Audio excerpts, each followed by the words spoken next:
Ya, Ketika Ruslan Buton mengeluarkan statement pidatonya, apa itu bisa dikatakan makar? saya bilang pemimpin yang dewasa itu adalah pemimpin kalau yang mendengarkan kritik, dia kemudian akan menjadikannya bahan introspeksi. Entah itu kritik yang membangun maupun yang menjatuhkan sekalipun, kan bermanfaat semua, Tat. Tapi kalau pemimpin yang tidak dewasa mendengar kritik lalu menyiapkan serangan balasan, dianggap penghinaan dan menyiapkan buzzer dan fans clubnya. Gitu, Tat. Tapi kalau terlalu ketakutan, Bang Refli, Ah, paranoid, orang terlalu ketakutan habis nonton film hantu, itu ah. pucuk pisang disangka pocong. Itulah persoalannya. Jadi dua orang ngomong Abdul Somad dengan Refli Harun dibilang sedang merencanakan makar. Padahal kita kan Tapi Bang Refli tidak takut nanti kalau dituduh makar. ya kan saya orang hukum, Tat. Ya, saya kan tahu batas-batas di mana orang bisa dikatakan makar dan tidak makar kan. Sepanjang kita menyatakan sesuatu itu tidak boleh. Tidak boleh dilarang. Ya. Ketika Ruslan Buton mengeluarkan statement pidatonya, apa itu bisa dikatakan makar? Ya, pendapat saya tidak. Jelas tidak. Kenapa? Tadi kan dikatakan, orang menyatakan pikiran dan hati nurani itu tidak boleh dilarang. Nah, persoalannya adalah ayat-ayat konstitusi itu, yang saya bilang pasal 28E ayat 3 itu, sering dipatahkan dengan undang-undang ITE. Jadi undang-undang ITE itu undang-undang karet sekali. Kalau kita misalnya menyampaikan konten tertentu di media sosial dengan menggunakan media internet, maka kita bisa dijerat pasal 1 penghinaan, kedua menyebarkan berita bohong. Jadi itu yang menyebabkan kemudian atau menyebarkan kebencian. Jadi 3, kebencian, penghinaan, dan penyebaran berita bohong. Dan itu karet sekali, Tat. Persoalan kita kadang-kadang kita tunduk melihat undang-undang tapi tidak tunduk pada konstitusi sebagai hukum tertinggi. Kecuali Ruslan Buton itu dia berkonspirasi mengumpulkan orang lalu kemudian berpikir bagaimana memecah belah, bagaimana melakukan agitasi, lalu kemudian merebut senjata dan lain sebagainya. Itu baru makar. Gitu. Kerisauan Ruslan Buton itu kan ketika melihat TKA, Bang Rafli. Lalu bangkit semangat patriotisme kebangsaannya. Itu sebenarnya kalau dilihat dari aspek hukum, bagaimana dengan kebebasan TKA yang melampaui batas itu? Jadi kalau kita bicara mengenai TKA ya, tenaga kerja asing, maka itu kan sepenuhnya di bawah kontrol pemerintah, kan begitu. Nah, ketika pemerintah mau mengambil kebijakan, ya harusnya dia memperhatikan beragam aspek.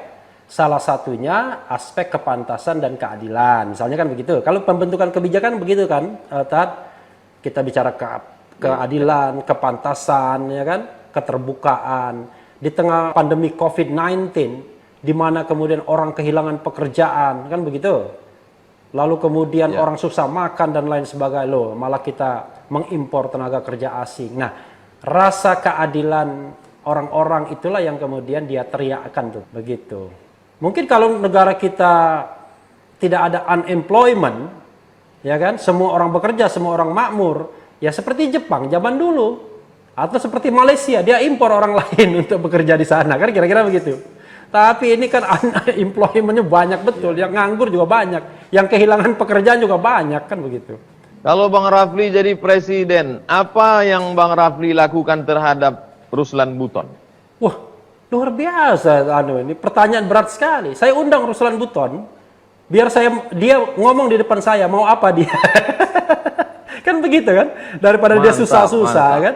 Undang saja Ruslan Buton. Jadi gini, Tat. Kadang-kadang ini porsi ustadz loh, tapi ini kan saya berkontemplasi saja. Saya kadang-kadang heran dengan penguasa ya, kepemimpin bangsa.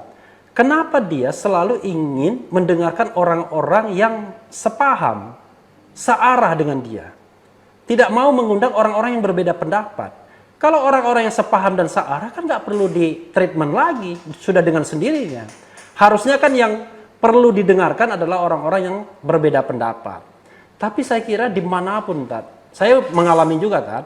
Kan saya juga, ya dalam masa tertentu pernah diundang di istana gitu ya. Bahkan saya 4 bulan pernah menjadi staf khusus Menteri Sekretaris Negara Pratikno. Tapi saya mengundurkan diri setelah itu.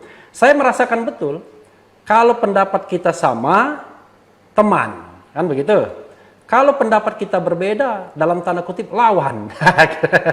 Kira-kira begitu, Tat. Ya. Makanya saya bilang memang gak gampang jadi pemimpin ini ternyata. Berjiwa besar, ya, berlapang dada itu sulitnya minta ampun sepertinya, Tat. Gitu. Jadi saya bisa tanya lagi sama Ustadz? Atau masih ada pertanyaan lagi sama Ustadz? Ini Bang Refli. Iya. Sekarang ini kalau kita buka media, iya, hampir setiap hari itu saya dapat postingan tentang anti PKI, ketakutan bangkit PKI, segala macam. Ini isu PKI ini sebetulnya memang ingin bangkit ada, atau hanya sekedar pemikiran, bukan gerakan, atau isu ingin memecah belah kebangsaan? Apa sebetulnya yang terjadi? Pengamatan Bang Refli. Kalau ini agak berat saya menjawabnya, tapi saya ingin menjawab lah. Izinkanlah ya Pak netizen sekalian menjawab. Kita ini sekarang ini sedang dijebak dalam politik bipolarisasi. Jadi kelompok, saya katakan kelompok A dan B aja ya. Kelompok A menggunakan isu-isu yang sama, PKI, ya kan? Lalu kemudian macam-macam lah. Kelompok B juga melakukan isu yang sama, khilafah, tadi kan ada khilafah, ya kan? HTI, ya kan? Lalu kemudian apalagi kadrun, ya kan? Lalu macam-macam. Nah, ini yang menurut saya tidak sehat dalam politik kita, Pak Ustadz, ya. Harusnya politik kita jauh lebih cair. Jangan ada bipolarisasi seperti ini.